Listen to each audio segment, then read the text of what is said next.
Hi, I'm Erik Voss, and Deadpool 2 followed up its first movie with even more great bits and clever little jokes that you might have missed. And you know, Deadpool is so meta himself that this movie almost breaks itself down as it goes. Hey, what gives, Pool? This is all I have. I'm not worried. Deadpool can break all the fourth walls he wants. This screen will always be closer to your face. That's what counts. You know, now that we're a thing, let's cozy up and rewatch Deadpool 2 scene by scene and point out all the subtle details and Easter eggs that you could have overlooked the first time around. Maybe you caught some of these references already, but you know, you gotta be sure, don't you? Don't you? Spoilers ahead, and let's get started with the opening image. Deadpool winds up a music toy. This is Wolverine impaled on a stump, just like he is at the end of Logan. This whole movie jabs at Logan in nearly every superhero movie, but the opening and closing scenes really go after it. Deadpool's severed arm flips us off as he says, Wolverine for riding his coattails with an R rating and killing off the hero. Many believe that Fox Studios only allowed Logan to have an R rating because of Deadpool's wild success as an R-rated superhero movie. And yeah, Deadpool promises he's gonna end the same way Logan did. Blowing himself up here is a fake out, of course. This isn't how he dies, but in the explosion, we actually get a foreshadowing of how that happens. The inhibitor collar. This one has been modified to have Deadpool's logo on it, but Deadpool's already sneakily revealing to us how he will later use this collar to inhibit his regeneration powers so he can take the bullet for wrestle. Seeing Deadpool go to these lengths to kill himself is actually a gag that was removed from the first Deadpool movie script. After Wade's freak experiment deforms his skin, the writers planned for a Groundhog Day style suicide montage. They cut it because it came off as too jokey for that story beat, but it's fun to see the gag come back in the sequel. We also get a callback to Wade's blue Crocs sandals, and the song that plays here is All Out of Love by Air Supply. That could be a nod to Ryan Reynolds' scene in Van Wilder. I'm all out of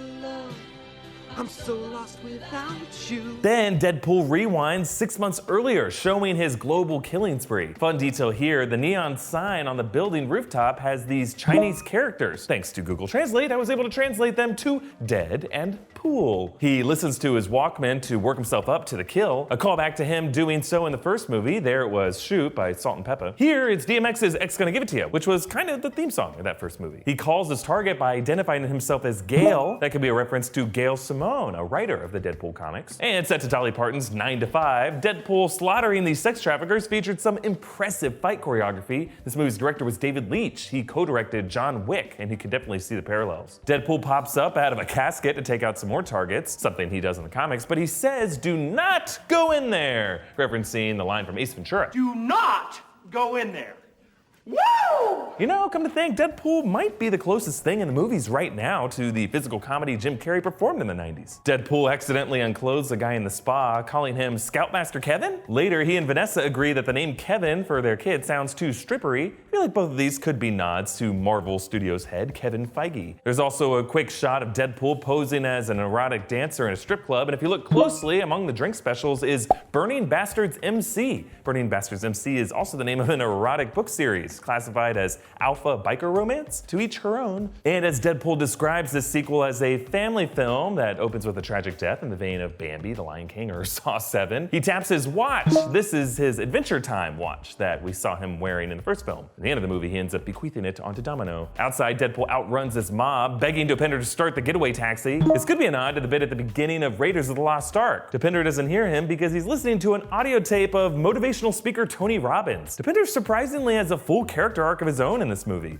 It starts with Tony Robbins promising him that with confidence he can pull something off like never before, and yeah, the movie ends with Dopinder following through on that. In the taxi, Deadpool says his mission was accomplished in a George W. kind of way, reminding us of a certain premature celebration that blew up in Bush's face, just like this failure will blow up in Wade's face in a few minutes. He also mentions The Passion of the Christ, pointing out that the first Deadpool nearly surpassed it as the highest grossing R-rated movie ever, but it only beat it internationally, not in America, where seeing Deadpool get violently ripped to bits is just a little less exciting than seeing it happen to Jesus. Meanwhile, Deadpool refers to Dopinder as Goose, who's the co-pilot to Maverick in the movie Top Gun, while Dopinder maps their relationship on another Tom Cruise movie, Interview with a Vampire, identifying with Kirsten Dunst. And in case you missed it, the ad on top of Dopinder's taxi is for Alpha Flight. Alpha Flight is the name of a Canadian spin-off of the X-Men, one of the many nods to Ryan Reynolds' Canadian nationality. Actually, some fan theories speculate that the Alpha Flight might be the friendly Canadians that the kids at the end of Logan might be headed north of the border to. When he comes home to Vanessa, one of Wade's excuses was fighting a caped badass until he discovered his mom was named Martha too. He had a pretty obvious dig at Batman v Superman. Save Martha! And then he presents her with this token of love, a literal token from the arcade that they went to on their first date, recalling one of the best visual jokes in the first movie. It's time to put balls in holes. You said whatever I want. I get it. You love skee ball. Obviously, this coin plays an important role in the movie's ending. Now, back in those days, Wade and Vanessa joked about watching clown porn. Here, the porn they watch is the movie Yentl, starring Barbra Streisand, who sings Papa Can You Hear Me, which Wade observes sounds a lot like Do You Want to Build a Snowman from Frozen. Papa, can you hear me? Do you want to build a snowman? Wade also compares his daddy issues to those of Luke Skywalker in Star Wars, alluding to Luke's weird romantic chemistry with his sister Leia. Vanessa corrects him that the kiss happened in Empire, which is a callback to the first movie. Just ride a bitch's back like Yoda on Luke. Oh, Star Wars jokes. Empire. Now, Vanessa's shocking murder leads to this awesome opening credit sequence, inspired by the sort you'd see at the beginning of a James Bond movie. Celine Dion's Ashes even sounds a lot like Adele's Skyfall. Now, there are actually a ton of little visual references in this sequence. Notice how the hilt of the falling katana shows B. Deadpool has named his katanas B and Arthur for B. Arthur of Golden Girls, a longtime passion of his. Also, the barrel of his pistol reads, "Smile, wait for the flash," like you would see in a photo booth. And he restages the move from the movie Flashdance, but with bullet casings. And like the opening sequence of the first movie, all the credits are little jokes, including cinematography by Blind Owl and directed by one of the guys who killed John Wick's dog, for David Leitch. But my favorite part of this credit sequence is the way it again foreshadows the ending. Notice how we see Cable's teddy bear, which remembers how Cable and the rest know of the status of the future, kind of like Marty McFly's photo of his family. Also, the camera flies through Deadpool's fatal gunshot hole, the exact spot where he takes the bullet for Russell. And at the very end of the sequence, we see a bullet flying through a stack of arcade tokens, foreshadowing the very end of the movie in which Cable spares Deadpool's life by blocking the bullet with the lead arcade token. Okay, moving on, while mourning Vanessa and Sister Margaret's, Wade says, "George Michael was right, we're never gonna dance again." This is a callback to the George Michael song at the end of the first movie when he and Vanessa came together. I'm never gonna dance again. Later with Blind Al in his apartment, Wade digs cocaine out of the floorboards. Underneath the coke, you can see the cure for blindness. This is also a callback to the first movie when he hinted this to Blind Al. There's about 116 kilos of cocaine buried somewhere in the apartment, right next to the cure for blindness. Blind Al tells Wade that he has to keep living, and he calls her McConaughey, referencing Matthew McConaughey's famous line from Dazed and Confused. You just gotta keep living, man. Livin. After Deadpool blows himself up, Colossus returns to bring him to the X-Mansion. Now, the shirt that Wade wears after his recovery shows two cats with the caption, "Olivia and Meredith, together forever." Olivia and Meredith are Taylor Swift's cats, and I hope that shirt goes out of style. Negasonic Teenage Warhead returns with a new haircut and a girlfriend, Yukio. Hi, Yukio. Wade calls her Pinkie Pie from My Little Pony and then winks at the camera, hinting that he might be among the brony subculture. And you know what? No trigger warning looking that up. It's very wholesome thing to be a part of. I'm not saying I'm part of it, but it's okay. And yeah, this whole sequence is filled with references to the X-Men movies. Wade ditches Colossus's lecture, hijacking Professor X's wheelchair, and then he calls back the great joke from the first movie about Fox not wanting to pay for better X-Men cameos, with the camera now revealing all of the X-Men cameos in the background. We can see James McAvoy as Charles Xavier, Nicholas Hoult as Hank McCoy, Beast, Evan Peters as Quicksilver, Ty Sheridan as Scott Summers, Cyclops, and the new versions of Storm and Nightcrawler from X-Men Apocalypse. Yes, I know the timeline doesn't totally make sense here. These are all the younger 80s versions of the characters, but guys, it's Deadpool. He's aware of both McAvoy and Stewart versions of Professor X. Timeline logic doesn't apply to him. Wade also mentions a putz with the giant pigeon wings, referring to Angel, either the Ben Foster version of The Last Stand or the more recent one from Apocalypse. He also wears the Cerebro helmet, saying that it smells like Patrick Stewart. Now, during this section, we meet Cable, played by Josh Brolin, pulling double duty along with Thanos over in the MCU. In the comics, Cable is Nathan Summers, the son of Jean Grey and Scott Summers, though it was like clones of them. Look guys, it's best not to think too hard about Cable, because the comics version of Cable is deliberately over the top. He's infected by a techno-organic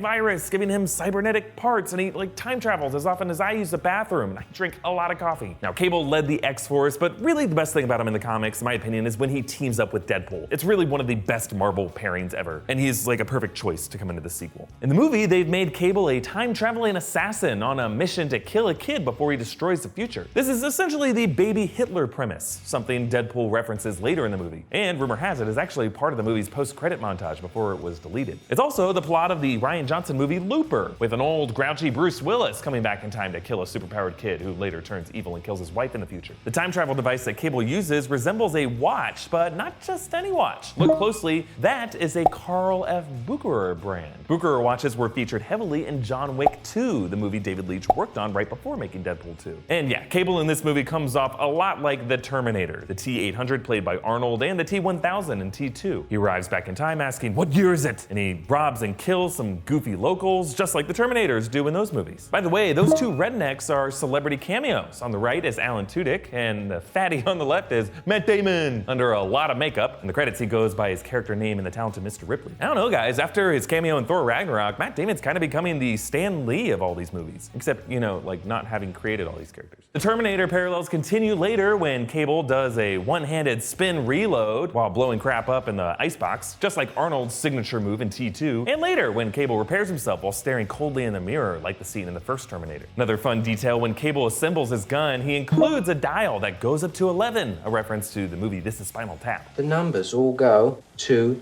11. But let's get back to Deadpool. He joins the X-Men as a trainee, responding to an incident at the Essex House of Mutant Rehabilitation. Now the name is a reference to Nathaniel Essex, aka Sinister, a major villain from the X-Men comics. The news reporter on the scene is Irene Merriweather of WHIT. Now Irene Merriweather is actually a name from the Marvel Comics. She is an investigative reporter on the run from the murderous Hellfire Club, and she becomes a romantic interest to Cable. Irene shows up again later, briefly, in the news helicopter that shreds Shatterstar to green goo. Also, if you look closely at the news ticker on the broadcast, one headline reports Christopher Plummer refused to do reshoots in Deadpool 2. Now, this is a nod at the recent movie All the Money in the World, in which Christopher Plummer reshot major portions of the movie to replace Kevin Spacey, who was cut from the movie after his scandal. Now, some people are saying this could be a reference to the controversy surrounding TJ Miller. I'm not sure about that. Outside this mutant rehab orphanage is Russell Collins, aka Firefist. Firefist is a mutant from the X Factor comics, and he's played here by Julian Dennison, best known from the movie Hunt for the Wilder People. The soldiers responding to this crisis are the DMC, probably for Department of Mutant Control or Containment. They appear to be a movie version of the Mutant Response Division from the X-Men comics. As Deadpool shows up, he describes the X-Men as a dated metaphor for racism in the 60s. He's referencing Stan Lee conceiving the early X-Men storylines as responses to the civil rights movement of the 1960s. In the 2000s, the X-Men movies were seen as metaphors for LGBT rights. Russell calls Negasonic Justin Bieber, keeping up the tradition of the nicknames for her after Sinead O'Connor and Ripley from Alien 3 in the first movie. And then there's this exchange. Come quietly, or there will be trouble. You stole that from RoboCop. This is also a callback to when Deadpool compared Colossus to RoboCop in the first movie. Dead or alive, you're coming with me. When Russell blasts Deadpool to a nearby apartment, he autographs a box of Hero Flakes, which has Hugh Jackman's Wolverine on the front. He signs it as Ryan Reynolds with the Deadpool logo. Then he jumps out and says, "Superhero landing coming up," and he struggles to get to his feet after the superhero landing. This is a callback to the first movie when Deadpool mocks the whole idea of this. Superhero landing. You gonna do a superhero landing? Woo! Superhero landing. Yeah, that's really hard on your knees. Deadpool also makes his 4 or 5 moments hero speech. He's quoting Colossus from the first movie. 4 or 5 moments, that's all it takes. I like how both speeches end with Deadpool just saying screw it and shooting the bad guy. This leads to Wade and Russell getting incarcerated in the Icebox. Now, the Icebox is an actual prison in the Marvel Comics for superhumans. It's located in Canada, deep in the Northwest Territories. When Wade arrives, he asks if there's a sorting hat for gangs, referencing the sorting hat of Hogwarts and Harry Potter. Now, I like the detail that while wearing the inhibitor collar, Wade's cancer returns. It's just a reminder that Wade's regeneration mutation didn't cure him of cancer. It just regenerates his cells that were killed by the cancer and allows him to live with it. And Wade throws shade at the MCU, saying, "Give me a bow and an arrow and I'm basically Hawkeye," mocking Clint Barton's relative powerlessness compared to the other Avengers. Then we meet Black Tom Cassidy. He's also from the X-Men and the Deadpool comics. He's a mutant who derives energy through plant life. Now, he's Irish and he's the black sheep of his clan, thus the name. But yeah, it's still kind of weird to have a character named Black Tom who's not black. When Cable breaks into the Icebox, Wade throws more MCU shade by describing Cable as the old with the Winter Soldier arm. And then he doubles up on this by later asking Cable at what point will audiences say enough with the robotic arms, referring to not only Cable and Winter Soldier, but yeah, probably also characters like Claw and Black Panther and Nebula in the Guardians movies. He also digs at DC, comparing Cable's serious attitude to something out of Zack Snyder's overdramatic lens. So dark. You sure you're not from the DC universe? And speaking of DC, when Cable asks who Wade is, he does his best Michael Keaton impression. I'm Batman. Oh, yeah, sure, but you know, he also said it in the movie. I'm Batman. Yep, that's the one. Deadpool also calls one of Cable's utility pouches a fanny pack, saying he had one of them in 1990 never. This could be a joke about the early 90s Cable and X-Force comics, in which artist Rob Liefeld strapped characters with a ridiculous number of pouches for some reason. So many accessories.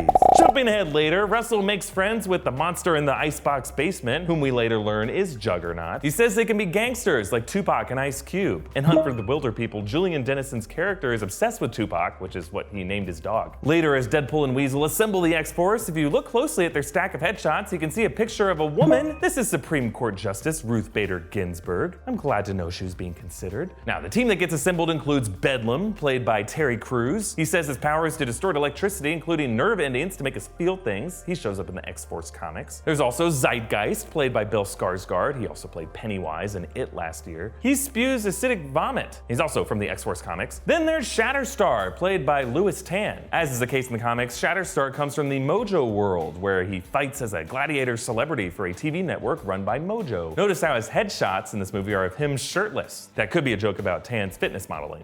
And now that you've unpaused the video, yeah, I know what you were doing, we can move on to the Vanisher, whom we learn later is played by Brad freaking Pitt. And you could stop pausing the video. Then there's Domino, played by Zazie Beetz. Her power is luck. To be specific, to sense the outcome events and then use that to her advantage. In the comics, she has a black mark over her eye, like a domino. In this movie, Zazie Beetz is of course black, so they reversed it with a white mark over her eye, like another domino. While arguing with her over whether luck is even a superpower, Deadpool says Mario Lopez, which is a callback to Wade's connection to Mario Lopez. He read his autobiography in the first movie, and he tackled Mario during an Access Hollywood episode to announce Deadpool's R rating. And then of course there's Peter, a normal dude with no powers, played by comedian Rob Delaney, who had been running an amazing Twitter account for the character weeks before he was even revealed in the role. Seeing the X-Force come together and then fall apart was the highlight of the movie for me. The whole audition scene reminded me a lot of the movie Mystery Men, which has its own casting call scene for oddball non-heroes like this movie. And this idea of a montage of aggro types leading to their abrupt deaths is something that we saw in the movie MacGruber. I could watch this stuff over and over. Now, there's a really cool detail with these characters' headshots that was one of my favorite foreshadowing moves in the movie, and I'll get to that in a second. But first, real quick, thanks to our sponsor Skillshare for helping us make this video. Skillshare is an online learning community with thousands of classes in design, business, technology, and more. Its premium membership gives you unlimited access to high-quality classes on must-know topics, so you can improve your skills and unlock new opportunities and do the work that you love. Now, the work I love is writing. Yes, in addition to hosting, I also write and research these videos. Now, it gets lonely, but it's all for you. One Skillshare course that really helped me was Emily Gould's Creative Writing for All, a 10-day journaling challenge. Just a really good exercise if you do any kind of writing, so you can notice your own habits and keep yourself productive with bigger projects. Skillshare is also more affordable than most learning platforms out there. An annual subscription is less than $10 a month. But we're even gonna do a special offer for you guys. The first 500 people to sign up with the link in the description below will get their first 2 months for free. Just go to skl.sh/newrockstars4 or click on the link in the description. Okay, back to the point I was making before. Notice how every time they add a member to the team, they pin their headshot to the wall with a knife. Now, the exception is Domino, for which they use a little tack. The knives foreshadow the X-Force members who die in the next sequence. Domino, with just a tack, is the only new member to survive. When Deadpool debriefs them on the plan, he uses his hand-drawn and crayon map. In the upper corner in the mountains, he drew a little Wolverine in a cage, a reference to Wolverine's time locked up at Alkali Lake. And Deadpool labels him with Prisoner 24601, a reference to Hugh Jackman when he played Jean Valjean in Les Miserables. Who am I? 2, 4, 6, 1. Also, he wrote sequel money and pointed to the city, a meta joke about how the sequel's budget was way higher than what they got in the first movie, allowing them to shoot this huge elaborate action sequence in the chase scene. And Deadpool describes Cable as 5'11", not like in the comics. He's referencing Josh Brolin's real life height, which is shorter than Ryan Reynolds, who's 6'2". In the comics, Cable towers over Deadpool. And then there's the words "no need for a third act." This is a filmmaking joke. A lot of action movies have big second act sequences, and if the hero's plan were to succeed, the movie could just end early. But these big plans have to fail for a third act to even be necessary. On the helicopter, Deadpool officially names them the X-Force, saying he wanted a gender-neutral alternative to X-Men. Domino calls that derivative, which is a joke about the X-Force comics in the late 80s. The series totally was a derivative attempt to reinvigorate the X-Men series. And right before the jump, he turns to camera and says, "Laird, hit it!" Now, Laird is the name of the costume guy who helps Ryan Reynolds get in and out of his Deadpool costume on set. Reynolds actually gave Laird a shout-out in that preview scene that played before Logan. You actually speak with Laird. No? Okay. No, just tell him Wade called. Thank you. AC/DC's Thunderstruck plays as they skydive, leading to the amazing death montage of each of the X-Force members. We get to know them, and then they all die. It's great. I love that this movie finally showed how hard it is to stage a coordinated parachute landing. A Fast and Furious movie saw a group parachute with cars, and they all ended up fine. Yeah, sure. I'm just kidding, I love them movies. Deadpool gets snagged on a billboard reading Puppet Show today at noon. Notice how he hangs kind of like a marionette right next to those words. So yeah, Bedlam, Shatterstar, Zeitgeist, and Peter all kaput here. Same for Vanisher, revealing Brad Pitt in the flesh. As Deadpool surveys his body count, he passes an ice cream truck reading Pryor's Treats. This is a reference to Madeline Pryor from the X-Men comics. She was that clone of Jean Grey that I mentioned before, the one who became Cable's mother. Moving on to the epic street chase, which Weasel mentioned earlier, takes place on Jerry Duggan Parkway. Jerry Duggan is a comic book writer who has written a lot of recent Deadpool issues. Domino also passes a street called Bettini Boulevard. That's for Ashley Bettini, a visual effects artist who worked on the movie. Domino also passes some street art. Now it's hard to tell, but this is the face of Stan Lee, the one cameo he does make in this movie, just not in person, unfortunately. Deadpool chases behind Domino on this stolen red scooter. This is a direct reference to Deadpool issue number 68 when he does this. And while he mocks Domino's luck-based powers, he says, "What kind of comic book artist came up with that gesture? He probably can't draw feet." He's referring to Deadpool co-creator Rob Liefeld, who co-created Cable and Domino as well. Liefeld's character designs have often been criticized for impractical proportions and,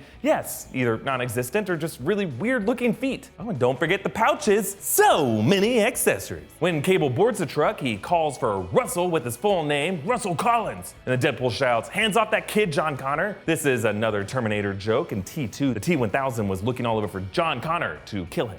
Girls, you know John Connor? No.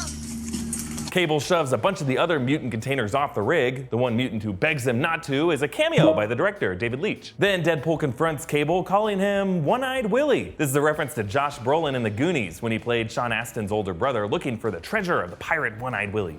Haven't you ever heard of that guy? What's his name? The pirate guy. One-Eyed Willie. Also, fun fact, seconds before Teenage Thanos says this, he did this. Yeah. Oh, I don't feel so good.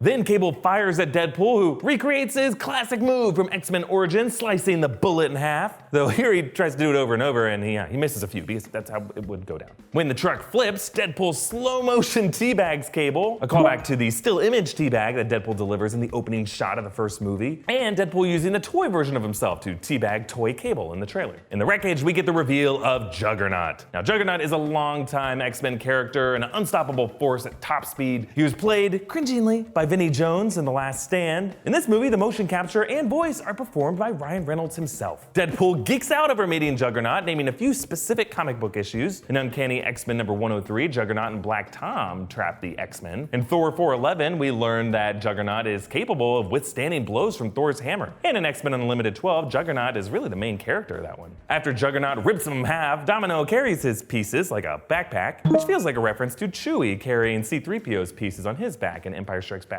Empire Strikes Backpack. Back at the apartment, Wade's lower half regenerates, giving us his super unsettling tiny naked body gag, calling back Wade's regenerating baby hand in the first movie. Don't worry, we won't show the full shot here, nor will we pan down on me. What? This studio gets stuffy. Wade's stuffed unicorn returns. We know from the first movie what he uses that for. The shirt he's wearing is another Goonies reference. That is the same shirt that Chunk wears in the Goonies. Wade calls Domino Black Widow, comparing her lucky survivor skills to that of Black Widow in the MCU. But when Cable appears, Deadpool uncrosses his baby legs to flash him. Weasel underlines the joke here by calling this Wade's basic instinct, and he's nodding at Sharon Stone doing that one thing anyone remembers about Basic Instinct. In Cable's explanation of Russell's dark future, right before adult Russell kills Cable's family, he whispers the words, "Blessed are the wicked who are healed by my hand." Now in different scenes, we hear this phrase spoken to Russell by that creepy headmaster. Russell ends up co-opting this idea as his own dark catchphrase. On the taxi ride, Deadpool finishes the story by saying, "And that's why you never eat a raw starfish." Just common sense. Now it kind of comes off as a non sequitur, but yeah, considering starfish can regenerate their severed parts like Deadpool can, maybe Wade once ate a raw starfish and it grew into a new starfish in his stomach. Deadpool tries to get Colossus to rejoin his team by holding this iPhone with the boombox image on it while playing Peter Gabriel's Your Eyes. It's an obvious reference to Say Anything. And then as Russell and Juggernaut walk up to the Essex House, Juggernaut says that he wears the helmet to protect himself from his brother who's in a wheelchair. This is a reference to Juggernaut's backstory. He actually is Charles Charles Xavier's brother. Juggernaut wears the helmet to stop Charles from using his telepathy to get inside his head. And then when Deadpool and the others show up to stop him, Deadpool snaps at Cable, "Zip it, Thanos!" Shortly after, he jumps on Juggernaut's head and tries to take him down, making another MCU reference, saying, "The sun's getting real low." This is a reference to Avengers Age of Ultron and Thor Ragnarok, when Black Widow and Thor try to calm down the Hulk by saying these words and stroking his palm. It didn't work for Thor, and yeah, it doesn't work for Deadpool. Deadpool also says, "Go get him, Tiger," which is something Mary Jane says in the Spider-Man comics, and it's a final line spoken by Kirsten Kerr in Spider-Man 2. The first Deadpool movie referenced it as well. Let's our head to the back. Go get her, Tiger. After Deadpool dives in to take the bullet for Russell, set to the music of Tomorrow from Annie, he quips that his heart was in the right place. Now, in those heaven visions throughout the movie, Vanessa had said these words to Wade too, and it's super satisfying to see their meaning go from metaphorical and thematic in general to literal and specific in these final moments. Wade's heart being directly in the path of that bullet is what saves everyone. And as he dies in Russell's arms, you might recognize the sad music here.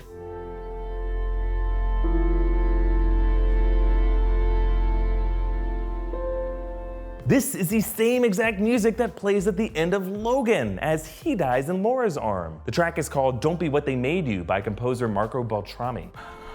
This is what it feels like.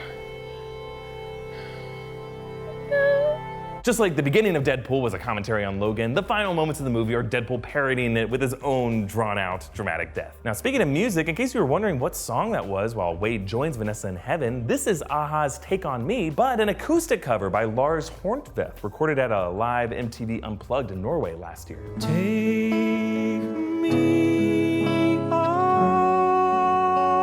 But of course, Wade doesn't stay dead. Cable decides to use his last time travel charge to go back in time and save Deadpool. And in case you missed it, he goes back precisely to the moment when Deadpool had earlier said, "I wish I could turn back time and take all that back." Cable drops another detail. He says that the bear belonged to his daughter, whose name is Hope. Now, in the Marvel Comics, Hope Summers is the first mutant born after the decimation event, a girl that Cable takes on as a daughter. It isn't actually really his daughter. Cable slips in Deadpool's suit the lead arcade coin that he stole from him earlier, which later deflects the bullet. And in this revised timeline, as they walk away, Dopinder fulfills his confidence arc by mowing down the headmaster. Deadpool makes one final MCU reference by calling him Brown Panther, and then the credits roll. Now there's actually one last missable detail in the final frame, but real quick, the post-credit scenes do include some more little jokes, references to Eleven from Stranger Things, Deadpool going back in time to fix the timeline of X-Men Origins by killing an earlier crappy version of himself, and Ryan Reynolds as he reads a Green Lantern script, and yeah, one last Canada shout out. But I go into all of those details in my post-credit scene breakdown video, so go check that out. But back to that final shot before the credits roll. Some of you may have caught this, but if you look very closely at the swimming pool in the background, you can barely see Juggernaut's dome helmet as he rises out of the pool. Ooh. Perhaps this means a return in Deadpool 3 or an X-Force movie if those are still in the works. But either way, I suppose that pool ain't a dead one. Ugh. A question for you guys. Which Josh Brolin do you prefer? Cable or Thanos? Comment down below with your thoughts. And if you have some deeper questions about this movie's ending, do not worry. Keep an eye out for my other video explaining the deeper questions about the ending. Cable's travel through time, where Wade actually went when he was with Vanessa, and the movie's general deeper meaning. You can also tweet me directly at Erik Voss or follow New Rockstars on Twitter for updates on our videos. Like and share this video, subscribe to New Rockstars for all of our Deadpool and superhero movie deep dives. Thank you for watching me ruin this movie for myself by explaining the shit out of it. Ugh, I hate myself. Maximum effort!